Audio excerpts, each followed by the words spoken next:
Estas imágenes prohibidas demuestran la escasa permisividad oficial 15 años antes de que el famoso destape llegase a nuestras pantallas en las postrimerías del franquismo. A los censores de la época debió parecerles demasiado generoso el escote de Abby Lane.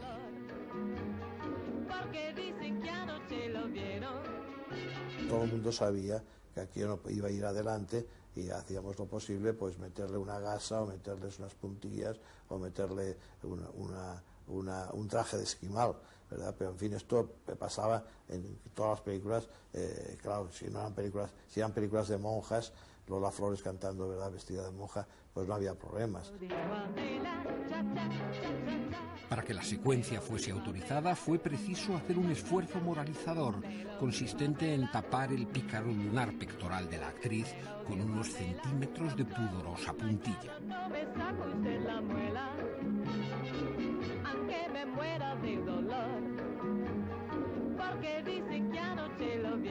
Estos censores que eran todos muy reprimidos.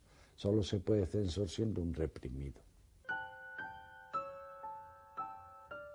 A lo largo de 40 interminables años, desde la Guerra Civil hasta que España recuperó la democracia, las implacables tijeras de la censura cinematográfica saciaron su voracidad mutilando cuantas películas resultaran sospechosas de sugerir ideas críticas o de provocar sensaciones placenteras a un pueblo que vivía sometido y vigilado por el régimen franquista.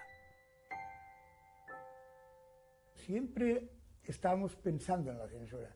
Siempre rodábamos ya preocupados de que aquello que hacíamos no lo cortaran.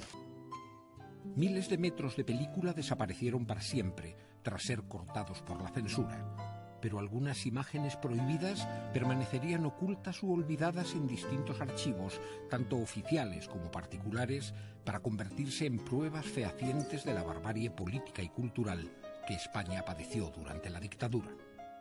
Siempre fue la censura relativa al país, fue brutal en los años 40 y 50, lo fue menos en los 60, porque es que tampoco el país era el mismo, ¿no? Pero siempre relativamente la censura yo creo que tenía la misma dureza relativamente a la sociedad con la que se estaba viviendo.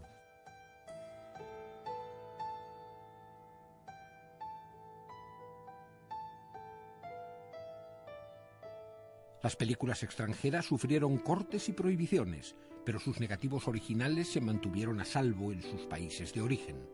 Sin embargo, el cine español sufrió los efectos devastadores de una censura tan zafia como intolerante que le impidió expresarse con libertad. Y las ideas que nunca llegaron a realizarse reposan junto a las obras que quedaron deformadas para siempre, relegadas eternamente en un limbo de imposibles sueños cinematográficos.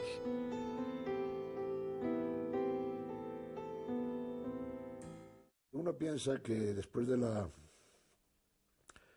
que conseguimos, lo digo conseguimos porque yo también he participado en esa lucha, en esa batalla de conseguimos traer la democracia, la libertad a este país, que la censura es un problema del pasado.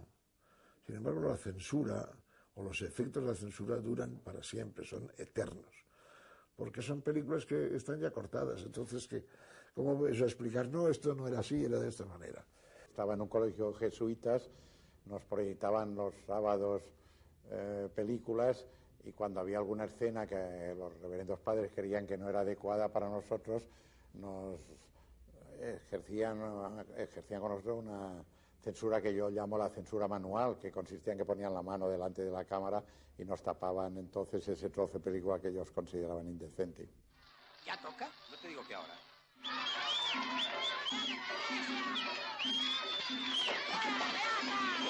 ¡Fuera!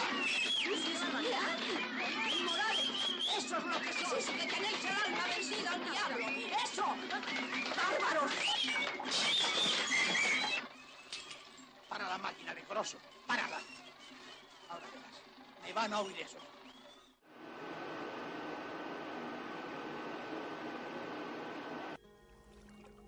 Antes de que una película fuera vista por el público, los ojos del gobierno la revisaban cuidadosamente para decidir qué escenas debían ser recortadas o eliminadas.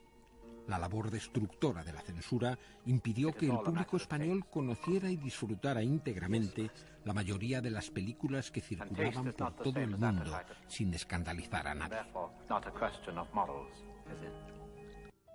Porque en aquellos tiempos todo el cine extranjero estaba severamente autocensurado por sus propios productores. Ninguna película americana escapó a las rigurosas normas que establecían los límites morales y políticos de la industria de Hollywood.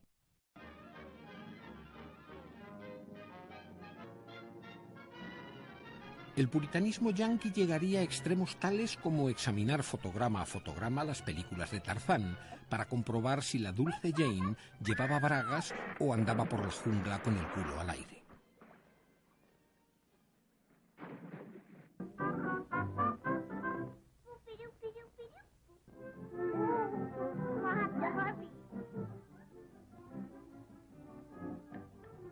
Hasta los dibujos animados fueron objeto de denuncia para las ligas de decencia, que consideraron a la ingenua Betty Boop como una provocadora sexual y lograron que Max Fleischer se viera obligado a modificar el vestuario de su muñeca.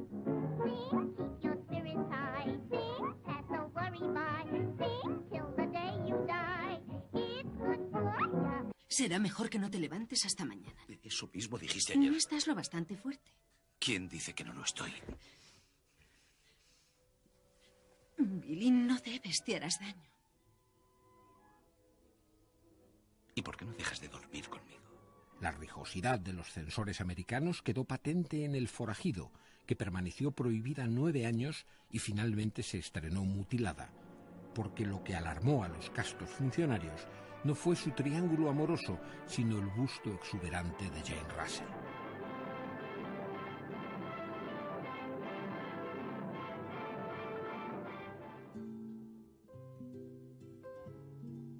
En plena Guerra Fría se desató una caza de brujas en Hollywood. El Tribunal de Actividades Antiamericanas sentó en sus banquillos a directores, actores y guionistas, y las listas negras extendieron la represión política por los grandes estudios.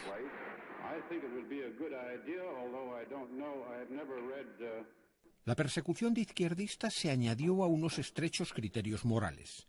El puritanismo y el anticomunismo marcaron severos límites a la industria del cine americano durante más de 20 años, hasta bien entrados los 60.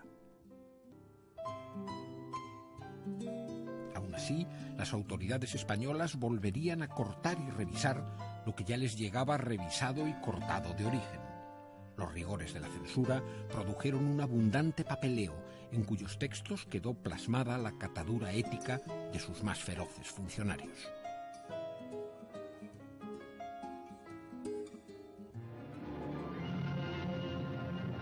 Una de las prácticas censoras más habituales consistía en alterar la traducción de los diálogos. Por ejemplo, el doblaje de la mítica Casablanca ocultó que el personaje interpretado por Humphrey Bogart había militado en las brigadas internacionales durante la Guerra Civil Española. Que bajo esa cínica concha hay en usted un sentimental. Oh, no ponga esa cara. Estoy muy familiarizado con su expediente. Le citaré solo 2 detalles. En 1935 introdujo armas en Etiopía. En 1938 luchó contra la anexión de Austria.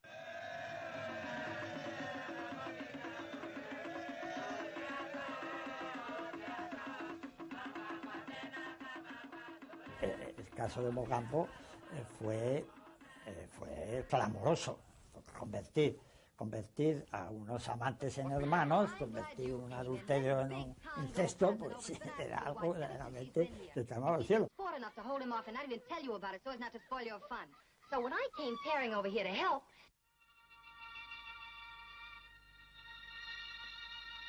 ¿Acaso el mayor hito de la censura política sea El Gran Dictador? Porque la obra de Chaplin contra Hitler permaneció prohibida durante 35 años, mientras otras películas antinazis se exhibían libremente.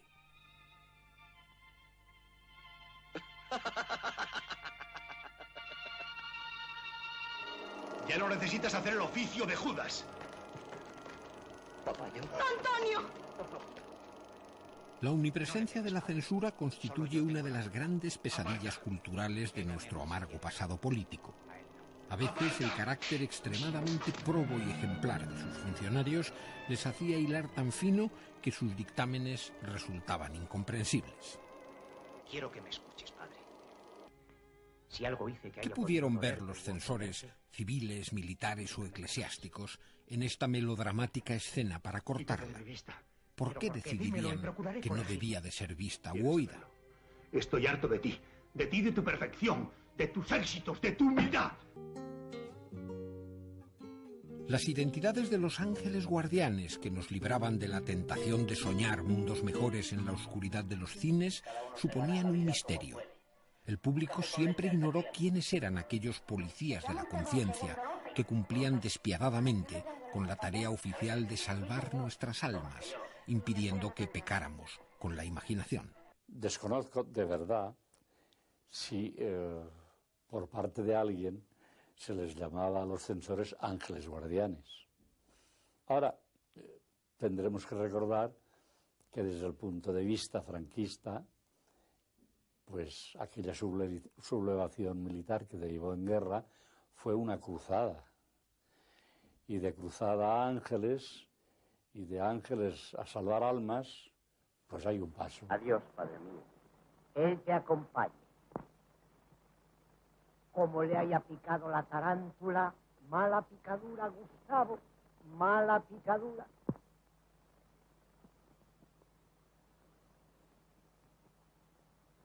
Ave María Purísima. El padre Ayala tuvo unas frases memorables cuando dijo que el cine era peor que el diluvio universal, era peor que el cólera, era peor que la bomba atómica, era peor que la guerra, que ya es decir, porque la quinta esencia de esta actitud censora la llegó a ostentar el ministro de Información y Turismo, Gabriel Arias Salgado, cuando a un productor de cine que vino a presentarle un proyecto y él, pues después de enterarse de cuál era el tema, le dijo que él no podría darle nunca jamás permiso ni autorización para rodar esta película. Y entonces el productor le dijo: ministro, yo he invertido mucho dinero en este asunto, si ahora no lo puedo rodar, desde luego me voy a la ruina. Y Gabriel Salgado le dijo: usted será la ruina, pero que conste que yo le he salvado el alma.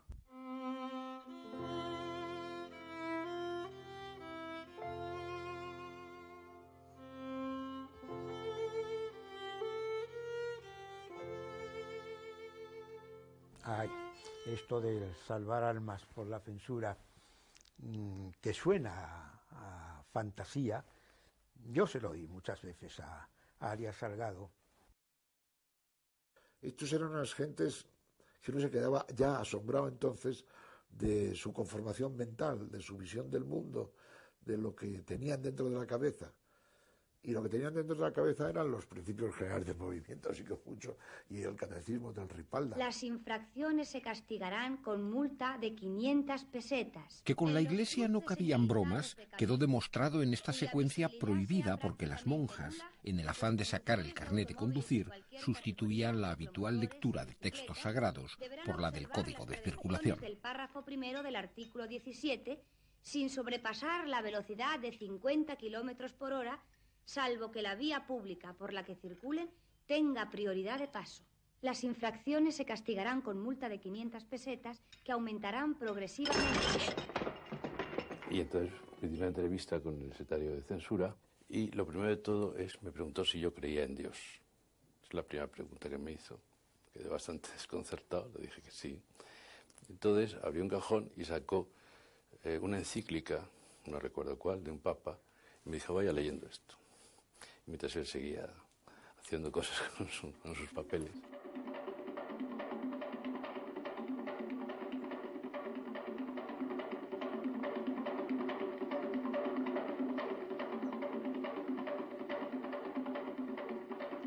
Trino, o dejas de mirar así o te excluyo de la comisión de censura. Fuimos a la Dirección General de Cine de entonces a hablar con el director general, que era un tal Timmerman. Y ya llegó un momento en que nos pusimos un poco bravos y dijimos: bueno, pues es que si no, no se puede hacer nada en este país. Y entonces él abrió el cajón y tenía una pistola. Y sacó la pistola, la puso encima de la mesa y dice: a mí me da igual, ¿verdad? Pero si queréis hacer esta película, podemos otra vez ir a la calle a pegar tiros. El censor, a su vez, el censor tenía miedo. O sea, la gente tenía mucho miedo entonces a meter la pata. Es decir, que este tipo de censor, este tipo de chupatintas iba con mucho cuidado. Tenían además miedo.